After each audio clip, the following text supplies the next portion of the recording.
सामाजिक न्याय विभागाने 20 नोव्हेंबर 2025 रोजी घेतलेल्या ऐतिहासिक निर्णयानुसार अनुसूचित जाती जमाती अत्याचार प्रतिबंधक अधिनियमांतर्गत खून किंवा अत्याचारात मृत्यू झालेल्या 889 पीडित कुटुंबियातील एका सदस्याला शासकीय निशासकीय नोकरी देण्याचा महत्त्वपूर्ण मार्ग मोकळा झाला आहे। 2 वर्षांपासून काँग्रेसच्या अनुसूचित जाती विभागाचे जिल्हाध्यक्ष राहुल घरडे यांनी पीडित कुटुंबियांसह सातत्याने पाठपुरावा केला होता।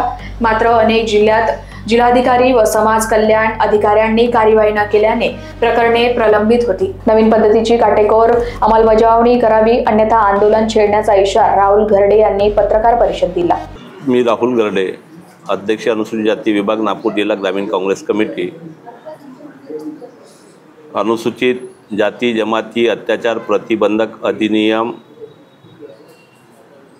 1989 सुधारित अधिनियम 2015-2016 या अधिनियमामध्ये जातीय हल्ल्यात मृत्यू पावलेल्या कुटुंबाला नोकरी देण्याचं प्रावधान असताना देखील महाराष्ट्रामध्ये फक्त या 2016च्या GRची 5 जिल्ह्यामध्ये 44 लोकांना नोकरी देऊन अंमलबजावणी करण्यात आली। महाराष्ट्रातले जे उर्वरित जिल्हे होते त्या जिल्ह्यामध्ये मात्र या प्रकरणाची कुठलीही शहानिशा न करता किंवा नोकरी न देता आतापर्यंत हे त्या लोकांनी प्रकरणं प्रलंबित ठेवलेली होती। आणि जेव्हा रामटेकला ही घटना घडली, रामटेकचे पीडित कुटुंबियाच्या घरी जेव्हा आम्ही भेट दिली त्यानंतर यांच्या घरी बरेचसे लोक संघटनेचे सामाजिक संघटनेचे लोक गेले होते, त्यामध्ये मी सुद्धा गेलेलो होतो। आणि मला जेव्हा यांनी सांगितलं मी त्यांना जेवढी मदत करायची आहे तेवढी आतापर्यंत मी करत आहो आणि शासनाकडे सुद्धा आम्ही 2 वर्षापासून सातत्याने पाठपुरावा करत आहो। त्यावेळेचे मुख्यमंत्री, आताचे मुख्यमंत्री, सामाजिक न्याय मंत्री, प्रधान सचिव समाज कल्याणचे, त्याच्यानंतर आयुक्त पुणे, इथले जिल्हाधिकारी, या सर्व लोकांना आम्ही निवेदनं दिले। आणि त्यानंतर निवेदनं दिल्याच्या नंतर आम्ही मग अनुसूचित जाती आयोगाकडे पण तक्रार केली।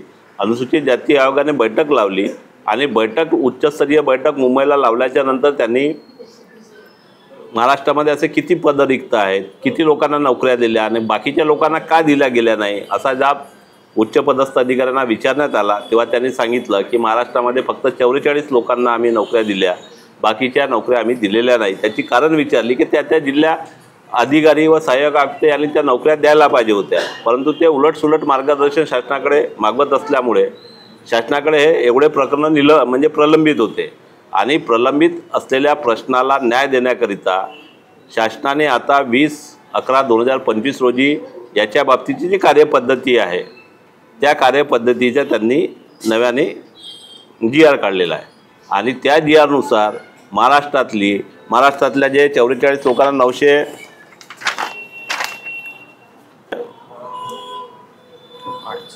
889 प्रकरणं आहेत। त्याच्यात अनुसूचित जातीचे आहेत 738 आणि अनुसूचित जमातीचे आहेत 151 आणि पुणे जिल्ह्यात म्हणजे पुणे विभागात सर्वाधिक 110 प्रकरणं आहेत की त्यांना अद्यापर्यंत नोकरी दिली नाही। आणि नागपूर विभागात एकूण 45 प्रकरणं आहेत आणि त्यात नागपूर जिल्ह्यातले 17 प्रकरणं आहेत। आता तुमची शासनाकडून काय मागणी? आमची शासनाकडे हीच मागणी आहे की 20 फरवरी 2025 रोजी 20 नोव्हेंबर 2025 रोजी जो शासनाने कार्यपद्धतीचा जो GR काढला त्या GRनुसार जे लोक पात्र आहेत, जे त्यांच्याकडे शासनाकडे प्रस्ताव आहेत त्या प्रस्तावांना तत्वतः मंजुरी देऊन त्यांना शासकीय निमशासकीय नोकरी द्यावी एवढीच आमची माफक इच्छा आहे। आणि जर त्या GRनुसार कारवाई झाली नाही तर आमच्या संघटनेच्या वतीनं 1 महिन्यापर्यंत आम्ही त्यांना डेडलाईन देतो आहोत। 1 महिन्याच्या पर्यंत त्यांना नोकऱ्या दिल्या तर ठीक, नाही तर मग आम्ही आंदोलन करू। माझा मुलगा 26 नोव्हेंबर 2023ला आपल्या मित्रासोबत गडमंदिर येथे त्रिपुर पौर्णिमेला मेळा पाहायला जात असताना तिथे गेलेला होता आणि तिकडून परत येत असताना काही बंडखोर लोकांनी त्याला अडवलं आणि त्याला लाथाबुक्कीने मारहाण करून त्याला पुष्कळ मारलं आणि त्या मारहाणीमध्ये माझा मुलगा दगावला। तुमच्यावर शासनाकडून काय मागणी? माझ्या शासनाकडून हेच म्हणणे आहे की माझ्या मुलीला समीक्षा विश्वनाथ खोब्राडे हिला शासकीय क्लास 3मध्ये फायनल इयर शिकत आहे माझी मुलगी, तिला शासकीय क्लास 3मध्ये नोकरी देण्यात यावी हीच माझी इच्छा आहे. लोकवाहिनी मीडियासाठी अविनाश तोतडेची रिपोर्ट, नागपूर.